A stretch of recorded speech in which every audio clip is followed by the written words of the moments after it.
A mystery, unsolved for nearly 200 years. A family name, tarnished by a dark secret. And a town, looking on in wonder and fear from their doorways and windows, locked and bolted against the nightmare outside. Vampire! Vampire!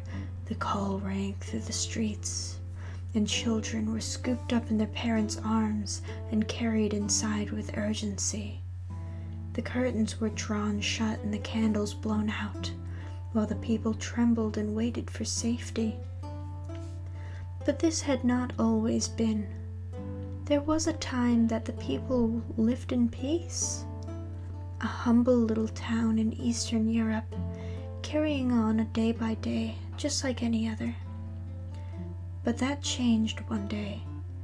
The year was 1814, and among some of the town's wealthier residents was a handsome, middle-aged man by the name of Damien Vondier.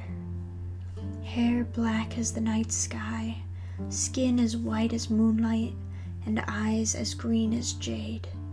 Damien Vondier had been born and raised in the town he now lived in, but for a short time he had traveled.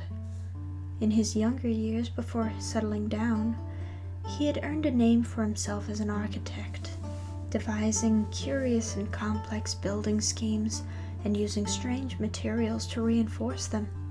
He built homes, palaces, and fortresses for some of Europe's most consequential people.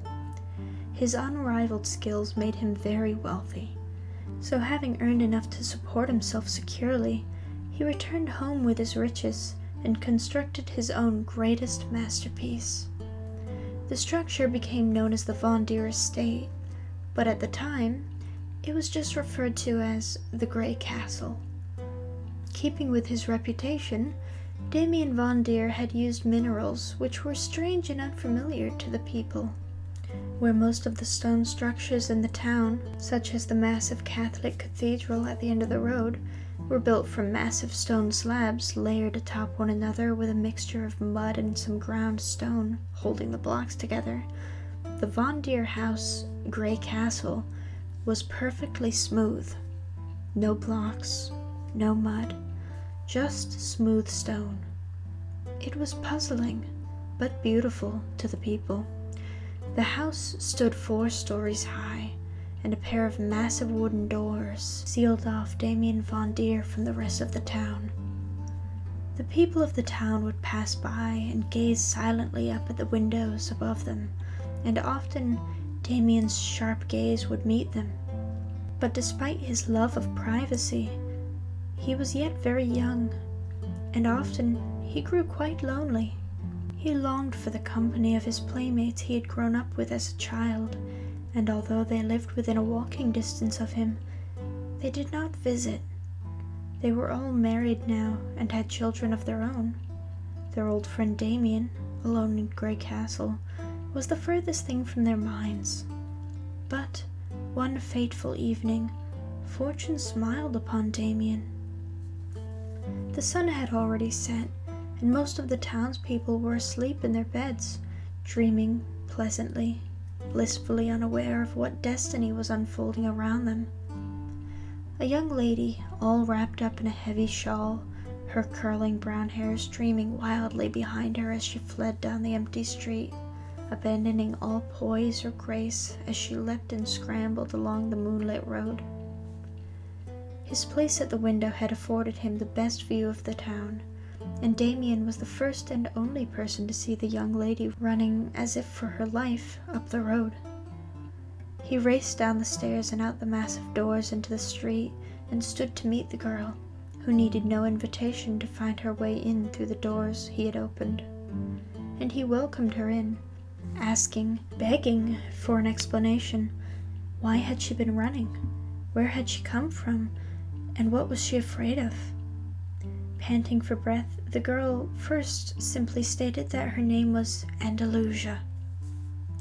Questions to follow revealed that she had left her home, which was in a town not far from his, and had been running from her father.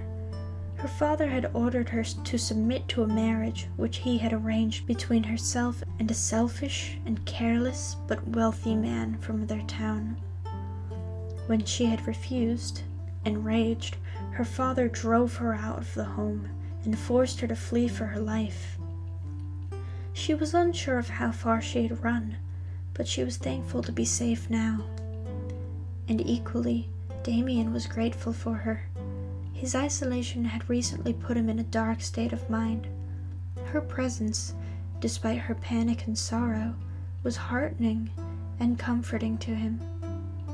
He offered her shelter in his home and gave her food, and eventually, when he was at last able to do so, he provided her with new clothes and many gifts. He had no use for the money which he had so carefully and eagerly worked for, and found much greater pleasure in using it to provide for Andalusia. So, as it can be expected, it was not long before Damien decided that he could never be parted from her, and he asked Andalusia to be his bride. The wedding was fit for royalty, and was celebrated throughout the town as a joyous occasion. They loved one another dearly, and Andalusia had cured Damien of his sadness, and even of his resentment of the town. Finally, he was happy. But his happiness was not to last, for halfway across Europe, one of the structures which Damien had been the architect of collapsed. Whether it be due to the strange mineral stone, to wind, storm, or bizarre accident, no one can say. But the collapse killed 4 people, and word spread rapidly. Damien was declared responsible for the deaths, but before the dreadful news reached the Grey Castle, Damien had just brought home a new present for his lovely bride, a diamond necklace, the precious jewels hanging in rows streaming down. The piece was priceless, but he spared no expense for her, for she was all that he lived for, and it was his greatest pleasure to hear the thrill and gratitude for his kindness. And as it happens, the necklace was the last present he was ever able to give Andalusia, for when word of the collapsed building reached Damien, he was apprehended and convicted of murder. The next day, he was sent to the guillotine, and the life of Damien Vondier ended in a single gruesome chop. But, forced to live through the awful tragedy, Andalusia Vondier lived on in her late husband's home and cherished the token of remembrance clasped around her slender neck. But in the days that followed, something peculiar began to happen. Although that region of Eastern Europe is not entirely unknown for their presence of bats, which flutter from the trees across the night sky time to time, an odd number of sightings began after the death of Damien Vondier. Whether hanging from the trees which surrounded Grey Castle, or swarming together in a flickering cloud of black silk wings above, shrieking and plunging down to the streets boldly close to passerbys, they seemed to always be present, and grew more and more aggressive as time went on. Andalusia became aware of them one day when she had left the Grey Castle to attend the town gathering at the church at the end of the road, when a bat swooped down from the tree and scratched her cheek, making sounds as though it were possessed by a demon and attacking Andalusia without warning. Injured and terrified, she ran quickly down the road and took shelter in the church, where the bat did not follow her. The people crowded around as she entered abruptly, but reeled away in fright as they heard her story. From then on, she and all of the other townspeople were wary of the little fiends, which always seemed to be lingering by. And Andalusia felt as though she were being followed, even hunted by the creatures, for wherever she was, they were sure to be near behind. Soon, the townspeople began to say that the spirit of her husband was somehow controlling the bats from beyond the grave, or that Andalusia was somehow able to. They accused her of dark magic and shunned her.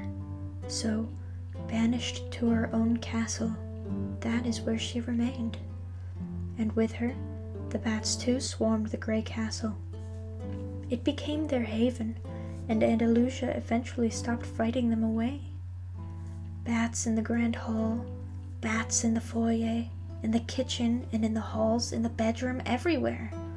Eventually, Andalusia went mad, and she could be heard talking to the bats in the same tone she used to talk to her husband Damien.